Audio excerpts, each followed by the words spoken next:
Welcome to Heartland Dual Sport. In today's video, we're going to be leaving Taos.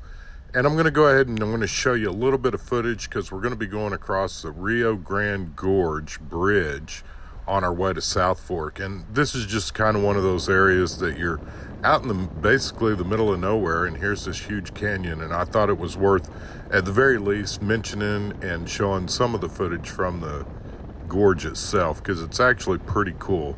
They do have a spot over on the other side of the bridge where you can actually stop, get out, walk around, take photos, that kind of stuff. If you guys are flying drones, you might want to check with the local laws. We did not take our drone out here, and we had no intentions of doing that. But again, if you guys are drone operators, you already know what you need to be checking for.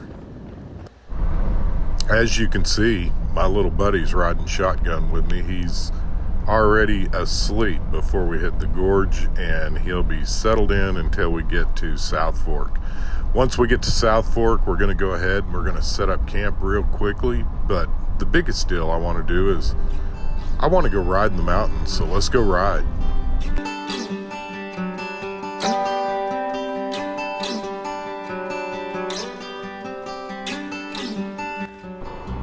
Again, thanks for tuning in to Heartland Dual Sport. If you're new to the channel, I'd like to introduce myself. My name is Dale, and I'll be your host.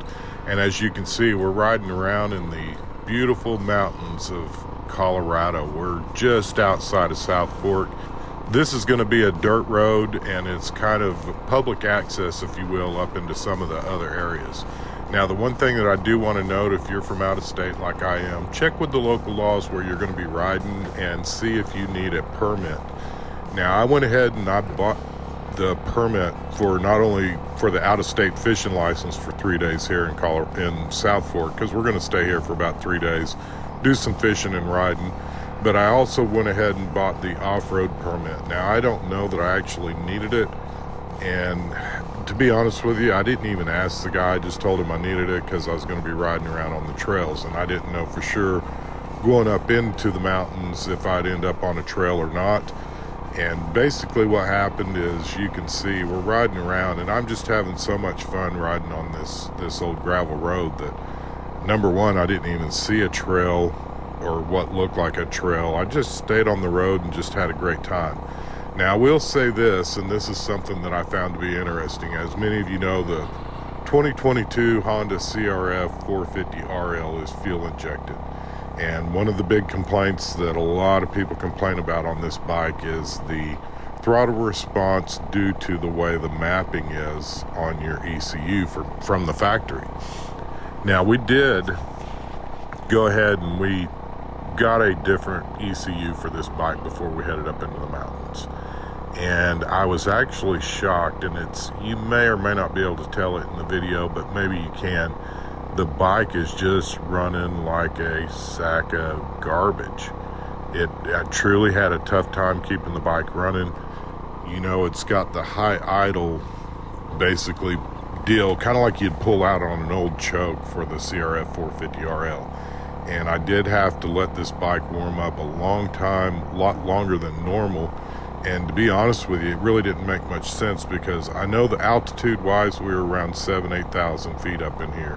And when I rode up into the mountains, we got closer to higher 8,000 on the elevation. I believe South Fork is around 7,600, and you guys can correct me if I'm wrong. We're just doing guesstimates here, but just kind of give you an idea on the elevation and the problems that I was having with my ECU up here. Again, I let the bike warm up a really long time. Once I got up in here to the mountains, you'll see that at one point I kind of pull over into a meadow and I take some pictures. And the bike did stay running, but it's just not running strong. It doesn't have the power that it should have, and it felt more like I was riding a 250rl, to be honest with you. Now, it still did fine. It got me around, but there was a fair amount of time that I actually had to leave a little bit of the throttle twisted until it got really warm and warmed up. And it, like say, that we're talking 30 minutes into a ride before it really would kind of stay running on its own, and a couple of times I did stop to turn around and it did die. So that's something that I've actually talked with, or I've sent an email to the guys at Taco Moto trying to figure out what what potentially could be wrong. Now the ECU that I've got, and I'll do a show and tell Monday video on that ECU soon. If it hadn't already this previous Monday, it'll go up this next Monday.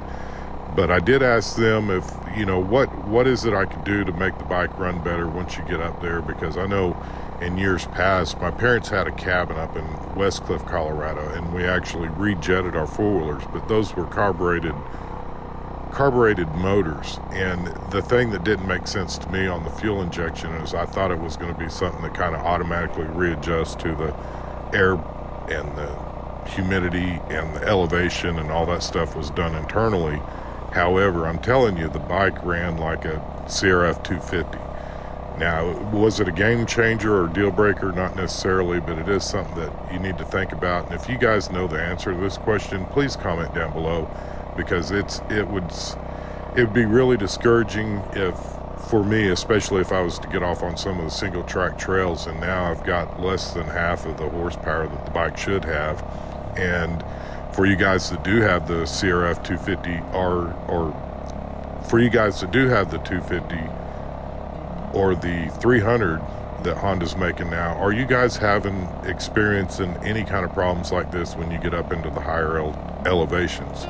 Again, this is going to be a kind of a short video. We're just kind of doing an introductory into the mountains here in Colorado. I've been looking forward to riding here for many years, and I'm excited. This is my first time to be up here riding around South Fork, and such a beautiful area. We're going to continue this video series throughout this month, so if you haven't subscribed, I'd love to talk you into subscribing. Again, we'll have other discussions as well as questions, and we may even do some of the comments from previous viewers as we continue this video series in the New Mexico and Colorado area. Again, we appreciate your likes, comments, and subscribes. May you have a blessed week, and most of all, guys, let's go ride.